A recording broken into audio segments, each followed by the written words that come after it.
Hi, my name is Trayvon Jennifer. I'm a two-time Paralympic athlete for Team USA, winning a bronze medal in 2012, bronze medal, and then I won a gold medal in 2016 in Rio, the first gold medal that Team USA has brought home for wheelchair basketball in 28 years. So that's something that I'm very proud of. But the first question is, why did I choose basketball and what drove me to become a successful athlete? Well, I started playing basketball when I was 4 years old. So I started at a very young age, and I'm one of five to my mother. So it's, that alpha athlete in the household. So I got to see my brothers and sisters play sports throughout their entirety of their youth. So when we were coming up, it was, hey, I'm the best. No, I'm the best. So it was just a token of me wanting to continue to play and be the best athlete that I could be. But watching them and being competitive with them kind of drove me and started that aspect of me wanting to be the best. But not only that, it's just playing and training for my family name, right? I have the name that I wear for my family, for my teammates. Guys that we don't get together a lot, but when we do, I want to make sure that I'm at my best for them. Because if I'm not at my best, then it does them no good. And I do it for my country. At the end of the day, we're put on a world stage to try to beat the best, to become the best. So, and that's one of the things that we take pride in. So when we go out there, we try to put it on for our family, our coaches, our trainers, our teammates, and our country. Did someone introduce me to the sport? Again, like I said, at the age of 4, my dad introduced me to a team right outside of Washington, D.C., who got me started at the age of 4. And I played with them for 8 years, traveling across the country, playing a bunch of different kids, getting that early exposure, kind of like AAU, at our junior level. And then I stopped playing after 8 years, wrestled for 2 years in high school, and I got experience of how to play against ABs and wrestling in the high school sports. And then my senior year, I got a call from Jim Glatch at Embro University of Pennsylvania, who was like, hey, Trey, I want you to come up and play with me. And that was my first time getting exposure at that level for a university. So I was like, sure, I'm going to come in and play. I was the last man on the bench, but I came in for a great class, and they were able to teach me, bring me up some of the things that I needed to know going forward, and I took it to heart. So, and a couple of years later, I got my first nod at making the junior national team in 2009, winning gold in Paris for the U23s, and then making my first men's national team in 2011. And being on the team ever since. So it's been a progression getting there, but it was a long road. Next question is, what would you say are the most important aspects in becoming a successful athlete? Well, an important aspect of becoming a successful athlete is 110% being able to be committed to what you're doing and being dedicated. I think too many times people think that the grind stops or that it becomes easy once you get to this level, but it's being able to get to this level but also sustaining it as well. People are like, well, what's your training regimen like? Well, my training regimen would normally be, get up with the kids, get them ready for work or get them ready for school before work, and then I go and I work my 40-hour-a-week job, and then after I get home, I spend time with the family. And in between the hours of midnight and 3 a.m. is when I go to the gym and I lift, I shoot, and I do cardio. And I do it 5 to 7 days a week. And the important aspects of that is that people don't see the grind that you put in at home.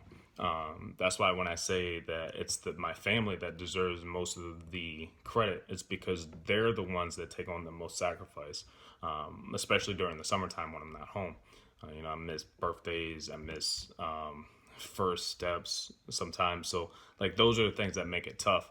But if it's not for their sacrifice and the sacrifices that they make, I wouldn't be able to do what I'm able to do. So dedication and sacrifice are definitely, I think, the two important aspects of being a successful athlete. In what ways has the sport impacted my life? Well, that sport's impacted my life 10 times over. I came from, inner city where it was just grateful and hopeful when you got out of the state. And this sport has given me the ability to not only get out of the state and travel across country, but to travel across the world. I've been to several different countries, continents, like just to play the sport, and being able to see different cultures and being able to open up my eyes to see what life is like throughout the world. I thought I knew what poverty was. I thought I knew what those things were, and then you take a trip down to Lima, and then you really see what poverty is, and stuff like that hits home for us. But to see those same people come out and cheer, Team USA on to a gold, I mean, that makes us feel better, because that means that we're inspiring people to come out to watch us and to continue competing. So like to be able to see different aspects of the world and different cultures is something that's opened my eyes up, just from inner city and going to see different cultures throughout the world, which is awesome. And while representing Team USA, so there's nothing bad I can say about that. It says, did you notice a change in yourself when competing at a high level? So when competing at this high level, it takes a lot out of you physically and mentally. And I think that one of the things that I've started to build up is a mental fortitude of understanding in the beginning that, I deserve to be there. At first, when I was the rookie, it was one of those nerve-wracking situations where I really wasn't sure if it was my place, and still trying to find my niche into the team. But it was broken down to me by a teammate, and he said, if you're here, that means you deserve to be here. That means you work to be here. So it's my spot. And that's the thing that I think Team USA has taught me, is that you earn your spot, but you can also lose your spot too.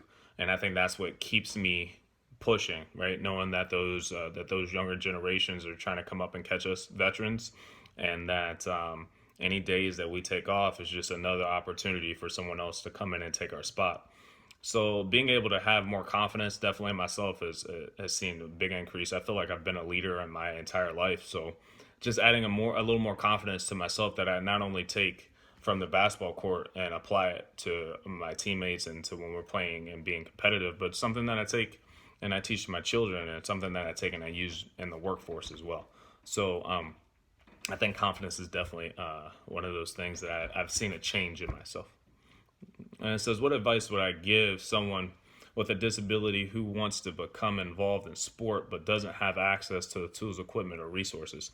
So I think that one of the things that we'll see, especially now in the situation that we're in currently in quarantine, that we have to come up with unique ways to keep ourselves in shape, especially when we're not able to get to the gym when we need to.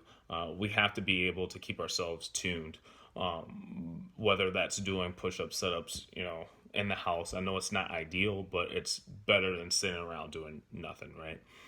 But also at the same time, we understand that just as much as you need to prepare physically, you also need to prepare mentally. Being able to understand that it's not just about, being the strongest physically, but being able to withstand mental obstacles. And I think that something like this quarantine has done something major for us, being able to take a look back and being grateful for the situations that we have, right? Being grateful for our health, being grateful for the fact that we're here another day. And I think that's something that you can take onto the court, so that way when you're in a stressful situation, let's say you're down 2 points with 30 seconds to go, that mental fortitude, I think, is the difference between good athletes and elite athletes. So there's always room that you can do something on your own, but I also think there are a lot of resources out there as well, to allow you to have the equipment and stuff to use to become a better athlete. Like one of the ones that's been big is the Challenge Athletes Fund, CAF. They've been awesome at making sure that individuals with disabilities attempt to get the resources that they need. And I mean, they're doing it across the board throughout the country.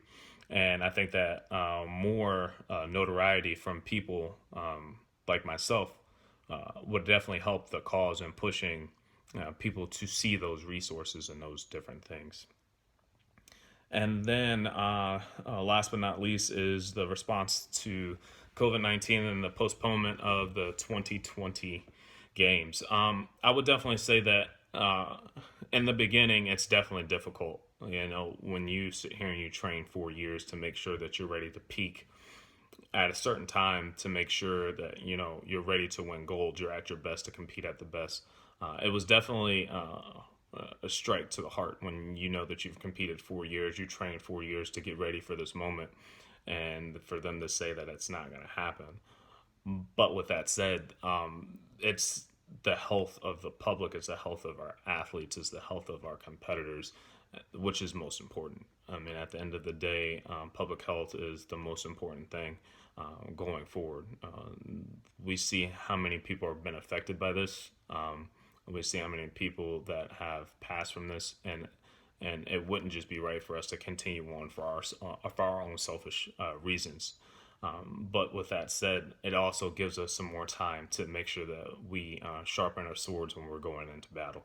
I see it as another opportunity for us to train for another 300 or so days, getting ready to play at that ultimate stage. And I think that this will give us another couple months to come together and gel as a team and compete. So, like I said, while at the end of the day, it was a bummer, and that we have to wait at that same with that same notion. The most important thing is that public health and safety is number one. So, I want to thank you for your time, and have a good one.